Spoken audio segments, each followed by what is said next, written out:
Ошентип Эмир макул деп, эртеси күнү атама эмне үйрөнгөнүмдүн баарын көрсөттүм.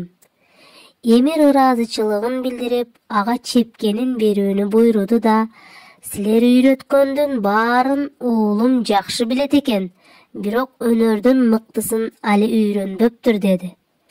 Тиги экөө жарыша сурашты, эмне болгон өнөр? Эмир айтты, ал билген өнөрдү зарыл болгондо анын чамасы жок болсо, башкалар жасай алышат.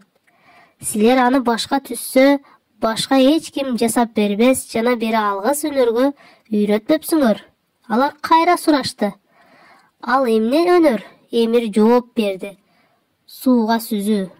Ал үчүн эч ким сууга сүзө албайт. Атам ошондон кийин Абисөгүмдан дасыккан суучуларды алдырып, алар эркиме койбой мага сууга сүзгөндү үйрөтүштү. Көңүлдөнбөсөм да, сүзгөндү жакшылап үйрөндүм.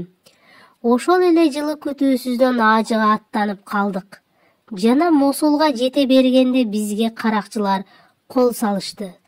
Араб каракчылар бизден анча көп болушкандыктан, алардан коргонууга күчүбүз жетпей тонолуп калдык. Кыскасы мен Мосулда ат-жылаңач калдым.